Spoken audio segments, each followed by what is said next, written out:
ओशो रजनीश के व्याख्यानों की सबसे खूबसूरत बात यह है कि वो बेहद गहराई में उतरकर सवालों के जवाब खोज कर लाते थे।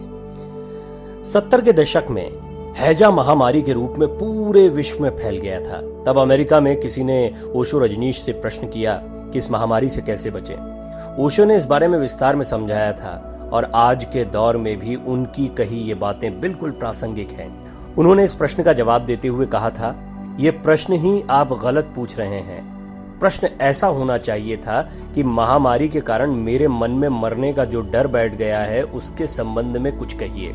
इस डर से कैसे बचा जाए, क्योंकि वायरस से बचना तो बहुत आसान है, लेकिन जो डर आपके और दुनिया के ज्यादातर लोगों के भीतर बैठ गया है उससे बचना बहुत मुश्किल है।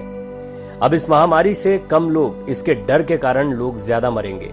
डर से ज्यादा खतरनाक इस दुनिया में कोई भी वायरस नहीं है। इस डर को समझिए, अन्यथा मौत से पहले ही आप एक जिंदा लाश बन जाएंगे। ये जो भयावह माहौल आप देख रहे हैं, इसका वायरस आदि से कोई लेना देना नहीं है। ये एक सामूहिक पागलपन है जो एक अंतराल के बाद हमेशा घटता रहता है। कारण भले बदलते रहते हैं, कभी सरकारों की प्रतिस्पर्धा, कभी कच्चे तेल की कीमतें, कभी दो देशों की लड़ाई, तो कभी जैविक हथियारों की टेस्टिंग। इस तरह का सामूहिक पागलपन समय समय पर प्रकट होता रहता है। व्यक्तिगत पागलपन की तरह कौमगत, राज्यगत, देशगत और वैश्विक पागलपन भी होता है। इसमें बहुत से लोग या तो हमेशा के लिए विक्षिप्त हो जाते हैं या फिर मर जाते हैं। ऐसा पहले भी हजारों बार हुआ है और आगे भी होता रहेगा। और आप देखेंगे कि आने वाले बरसों में युद्ध तोपों से नहीं बल्कि जैविक हथियारों से लड़े जाएंगे। मैं फिर कहता हूं, हर समस्या मूर्ख के लिए डर होती है, जबकि ज्ञानी के लिए अवसर। इस महामारी में आप घर बैठिए, पुस्तकें पढ़िए, शरीर को कष्ट दीजिए, व्यायाम कीजिए, फिल्में देखिए, योग कीजिए, 1 माह में 15 किलो वजन घटाइए, चेहरे पर बच्चों जैसी ताजगी लाइए और अपने शौक पूरे कीजिए। मुझे अगर 15 दिन घर पर बैठने के लिए कहा जाए तो मैं उन 15 दिनों में 30 पुस्तकें पढ़ूंगा, नहीं तो एक किताब लिख डालूंगा।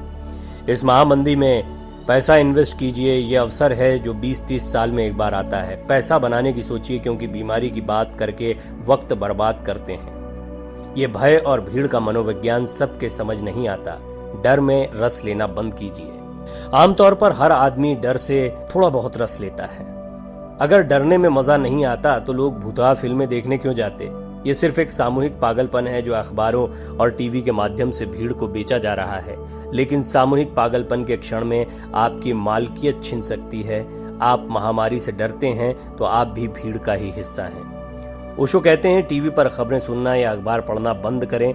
ऐसा कोई भी वीडियो या न्यूज मत देखिए जिससे आपके भीतर डर पैदा हो। महामारी के बारे में बात करना बंद कर दीजिए।